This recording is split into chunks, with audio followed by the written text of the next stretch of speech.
Put your makeup on, get your nails done, curl your hair, run the extra mile, keep it slim so they like you. Do they like you?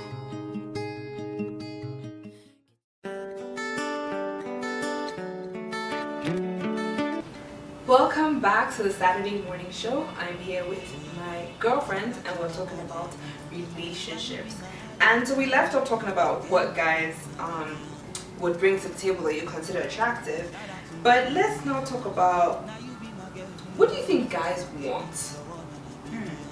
What, from your perspective, what do you think men want in women? There's so many movies and books and jokes as well. Oh, women don't know what they want. The day somebody finds out what a woman wants is the day this and that and the other thing. But let's ask the question, what do you think guys want? Well, we'll start with you.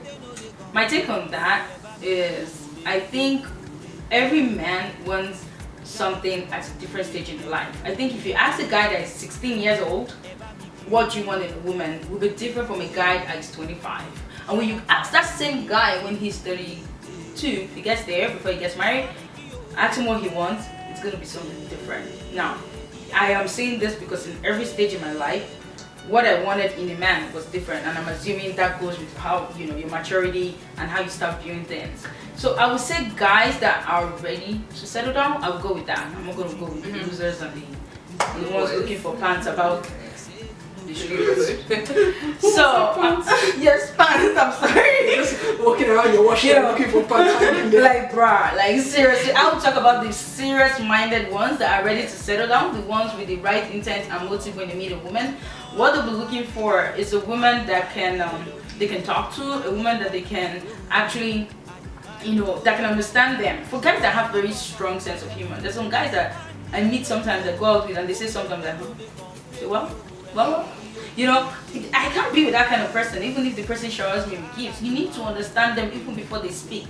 Like, so you're looking for somebody, they are looking for that woman that can help them, that can understand them and help them move and grow, or support them, depending. Because some guys are kind of very, very proud, in my opinion. They're like, oh, don't worry, I got my shit together. You just, you know, take care of yourself and the kids or whatever. If you find those type of men, I know this kind of girls that I know after African men would not like that kind of guy. But I don't discriminate. What do you mean I won't understand? Maybe I won't like that. I mean, a man that will tell you, you know what, just sit home and take care of the woman. Take care of the kids, my bad. Right. You see what I'm talking about? But most guys, no matter what age, will tell you they have to be sexually compatible. You know, they will say they have to be able to, you know, cook and, you know, take care of the home. And they're also looking at communication level and if they get a sense of humor. I think that's a big thing. And for the ones that know God, who want a woman that can help them grow, or at least, you know, share that same view of where they are. I mean, a Muslim and a Christian, I don't see why they want to come together. They can come together, don't get me twisted, but, you know, for them to come together, they must have, you know, come to an agreement. Okay, so what do you think guys want? Again, the same thing like Owa said, is if they're younger, they want that hip-hop stereotype of like what women are. A big booty, big ass, that's what they want at that age. But as they get older, that's when life gets real. They want a woman who's going to be able to push them and help them realize the potential that's in there. And for some of them, sit down, have babies, and just take care of the woman. Yeah. Cool. Yeah. Giola, what do you think men want? I agree with what they said. I think ideally, and I don't know how men think, this is just me throwing it out there. I think ideally, at any stage, a man is going to want a woman with Kim Kardashian's body that treats him like his mother, pampers him, takes care of him, does his laundry, all of that stuff, cooks like Mama Poots, that would like have sex with him as many times as he needs to, and puts up with his bullshit without asking questions, like, or without asking too many questions, but stays around, like, ride or die, puts up with the bullshit. I don't know. That's kind of like what I think. If a man had to pick something, like everything to put together, that's. Yeah. But I could be wrong. I don't know. For me, I always say, I have a love to be, like a definition of love to be, and I believe in love and things, but I also believe in respect, and just respect goes both ways, right? And I like respect. I know I'm a girl, and maybe girls are not supposed to like respect, I don't even care. But I like respect, and I believe in respect, and I believe in protocols, and I that's how I run. And so I have this school of thought, like what you were saying, that when things get real, your physical, I mean, you see people who had a car crash and from the spine down, nothing. Yeah. But you see, when you get married to someone, you swear before your family and before your priest and before God that no matter what happens to this person, whether they lose their job, whether they lose mobility in their legs, whether they can't even go and pee by themselves, you swear. Look at that you're going to stay with that person. That's how severe it gets, right? Yeah. We're going to take a quick break. We'll be right back with a couple more questions for our guests.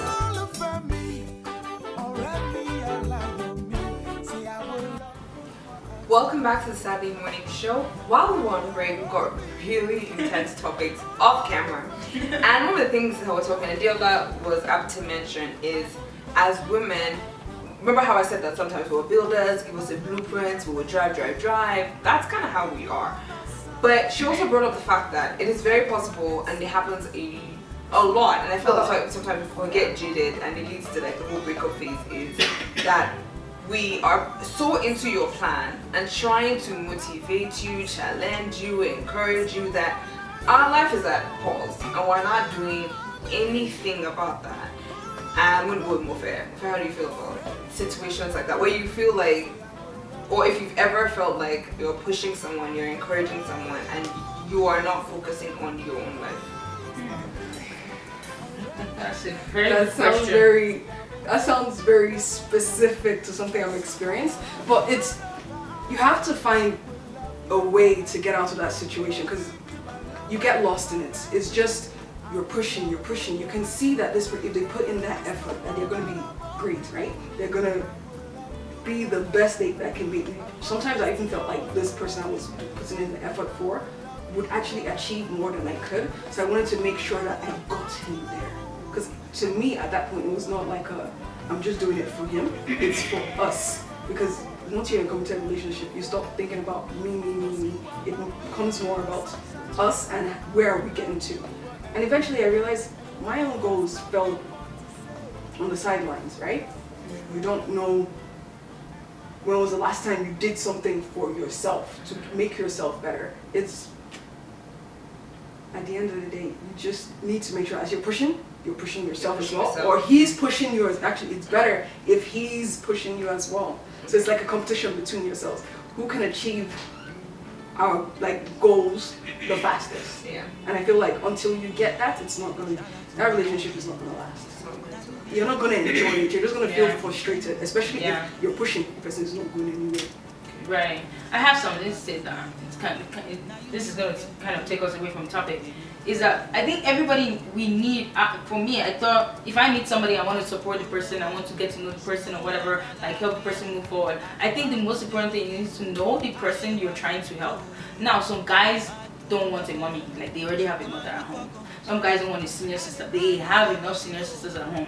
What they want is a wife or just a girlfriend or whatever stage you all are in. So there's a way I think you can try to support somebody or try to get them to the next stage that you might end up acting like their mother. Now they're hiding. They're trying to avoid their mother's call. So true though. They're trying to avoid their mother's call, telling them, so when are you going to write to your gym mat? Then you, the girlfriend or wife or whatever, you said, baby, your gym mat, look at your book here. Can you, come on. To him, he's like, come on now, I don't need another mother. So you need to find the balance. Meanwhile, don't get it twisted. There are some guys that want that attention. You might have some guys who tell you, you didn't even ask me today if I read any chapter in my book. Just saying, Yeah. But some guys want it, so you need to know your man and know exactly how you want to do it. Some people just want you to be there. Some people just want you to know that they want to know that you're praying for them, or even if it's as little as a question like, babe, did you do this today? Oh, nice. Okay, cool. But you need to know your man. Everybody has a different method. I personally, I'm special. I shall know. I am not the regular girl that you need. If you need to push me, you need to understand me to get me. You can get me to do anything. Trust me, you can have my remote and literally know how to press my button, control me. But for you to do that, you need to know me. And it's not the way you treated Popo, Mofe, or Diola, that you're gonna decide to push me that way. So in all honesty, when you're pushing your man, know your man before you push him away. Yeah, and you have to analyze how hard you're pushing. You have to analyze the situation, because you can be pushing a man and pushing pushing him away.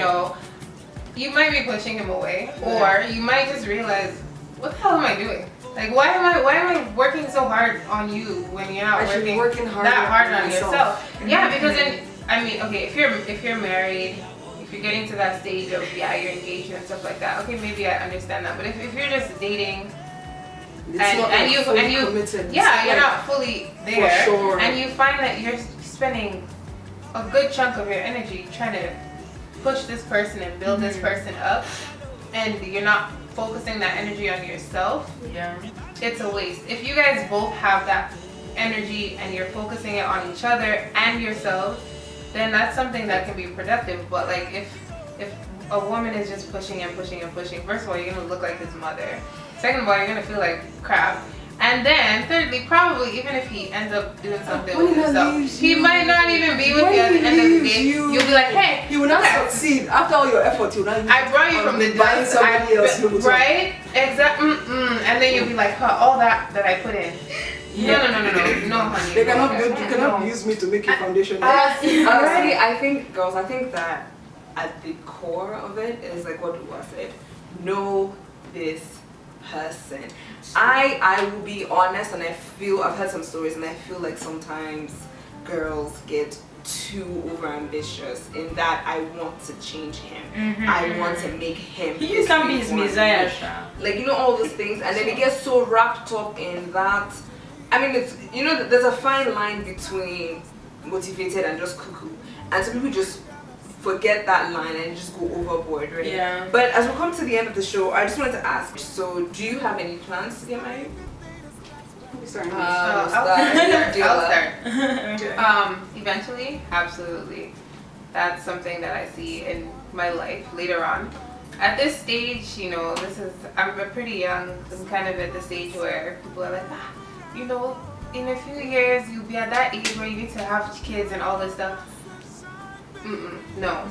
Like, I believe you have to go at your own pace. You have to do exactly what you need to do for yourself, because at the end of the day, no matter what anybody's throwing at you, you have to live your life. And I find a lot of females are under all this pressure, and they're probably getting into marriages that are, probably not going to last or not going to be happy marriages because of the pressure and the reasons why they're getting married. Yeah. But in terms of just getting married, that's part of my plans. One day. Me, definitely yes. I want to get married. Married is an exciting chapter. There's going to be an exciting chapter in my life. Although for the longest time I was on the fence. I wasn't on the fence, but I can't say I wasn't ready, but I've always enjoyed my company, like enjoyed my life. Like, I've had wonderful friends, I've had wonderful people to go with me in this journey that I never thought, what do I need a man for? Like, in my opinion, I thought having one man, put me in the house, make me have a baby, and make me have a baby, sit down at home, and you cut me down all this fun I intend on having. So for a very long time, I wanted to be happy, be sure I can be happy alone. And I am glad I got to that stage that I am happy alone or with somebody. You know what I mean? Even if right now I am ready for the company, and I am ready for whatever that marriage has by His grace, with the grace of God. And thank God for the faith I've been able to have in God, and I've been able to grow in God. Because if not, I don't know if I would have still been married if I got married 5 years ago. Sure. So marriage, I'm glad. And one thing for sure is that the older you get, you know how people want to get married at 25, 26. I wouldn't lie, like 4 years ago, 5 years ago, when I was being pressured to get married to some particular person in my life at the point, I honestly did not want to get married simply because I felt there were so many things I didn't understand about the institution marriage. Like, I have got to realize that money is not the hardest thing to make. I mean, some people will tell you it's easy to make, but some people are struggling. But one thing that's the hardest is to actually find a lifetime partner that you want to spend the freaking rest of your life with. But you know what? I am ready, and I have the fact that I waited till now, it has made me understand that, made me know exactly what I want. Like when I see it, I know it. Like, dude, Great. that's it. I know when I see it, I know what it is. Yeah. What about you, Mufio? Let's not be pessimistic. Yes, I do want to get married. I just, when you see good relationships, it makes you jealous. It makes you just want a companion to go through life with. So eventually we'll get there. Yeah. We'll get there. We'll just ignore my mother's calls for now. And our last but certainly not the least question is, do you foresee your wedding day? Like, you know what your dress is going to be like? Do you know what, like, venue? Is it going to be destination, chapel? Do you already know what kind of veil do you want? Like, details like that. Or we'll just go through it. So we'll start with you, like, and do you have an idea? Yes. I think everybody. I do. You know what? I don't have like a whole Pinterest of wedding. I have half of a That'd be Pinterest of pretty. wedding. Partly. Yeah, partly. But yeah, I have an idea of what I want it to be like. The only reason I would even think destination is because my mother has already started inviting people that I've never met, and that stuff gets expensive. But you know what? Before you even go to oh my yeah. ordering. Yeah. Oh yeah, there's already A guest list. There's a guest list. She has 80 people on the list already. Wow. Anyways, but yeah, I have an idea of what I want my wedding to be like. I know what my ring is gonna look like. So yeah, when the person comes to feel it, I'll just give them the list. They can do what they need to do. What about you, Owa? Do you know what your ring looks like? No, actually, I don't know. I hardly wear rings, so I don't think I'm one of those girls that go like, oh, I want a diamond. But if it looks nice, I'm gonna actually have to ask people like, Popo, do you think this is nice? No, we need it bigger. We need it bigger. Bigger. I can't. Okay, but I'm not a ring person per se. I might even put mine on the chain and put it on my neck if it allows me. But do I know how my wedding looks like? Definitely yes. Like I'm a traveler. I like traveling. Like I want to do that for a living. So obviously my wedding is gonna be a destination wedding. So I know where I want to go to. Like I'm saving that location. So as we're ending the show, we have one last question we ask everyone who comes on the show. Our question is, if the person doesn't text you, doesn't call, nothing, shows up at your door and rings the doorbell, who does that person have to that you open the door for? Or who could, on a Saturday morning, say 9 in the morning, ring your doorbell, did not call before, not text, nothing, and shows up at your door? Who would you open the door the for? city? Jesus? In this city? They have to be in the city. Oh, in the city? Is it like a celebrity? Is it someone that's... You look through the people, that person, that's the only person who's behind the door that you'd actually open the door for. Santa. Jesus Christ. Adela, who would it have to be? The delivery man if I just ordered some new wings. Oh no! My God! So it's all the time that In we all have. honesty, in all honesty, did I say Santa? I never believed in Santa. But in all honesty, I think I'll open the. I don't think the people that I actually want to come in at any time, at any point in time, they will actually have a key, so they will need to knock. So if you don't have a key, babe, send me a text message. You'll be outside. Okay, thank you so much, ladies. That's all the time we have on this week's episode. Thank you for tuning in to the Saturday Morning Show. Have a great day. Bye. Hello everyone, thank you so much for staying tuned to the Saturday Morning Show. We sincerely appreciate it. I sincerely appreciate all your comments, your likes and subscriptions. I really appreciate it. I just want to say thank you. And your emails. We got all your emails and we're taking all your suggestions to heart. We're going to be working on season 2. We're going to be using some of the topics and suggestions that you gave us, and season 2 is loading. But we just really want to say thank you so much for all your support in season 1. I can't wait to share season 2 with you. Thank you to my team who's worked really hard to bring the Saturday morning show to you. And thank you to my amazing guests that we had in season 1. I really appreciate you. Thank you again. And don't forget, you can watch the videos again. You can continue to send us emails. And season 2 will be out shortly. Don't forget to subscribe so that when season 2 does come out, you'll be the first to know. Have a wonderful Saturday morning. Thank you. Bye.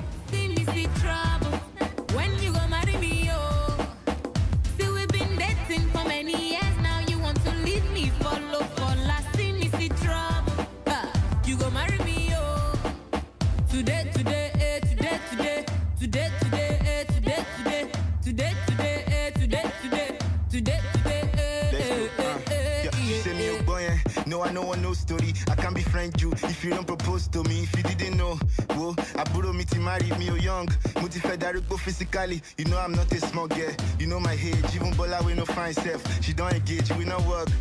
She me don't call me phone. Don't call me honey. If we will not go for honeymoon. If you don't pick a date, we might not get to date. Don't get it twisted. It's not like I'm desperate. I just have a life plan and it's getting late. I want to be a Mrs. by the time I'm 28. Brother John said the Lord said his wife is me. But that vision is for only his eyes to see. I want a man that is handsome and God fearing. If he can love me with his heart and I'm not sharing.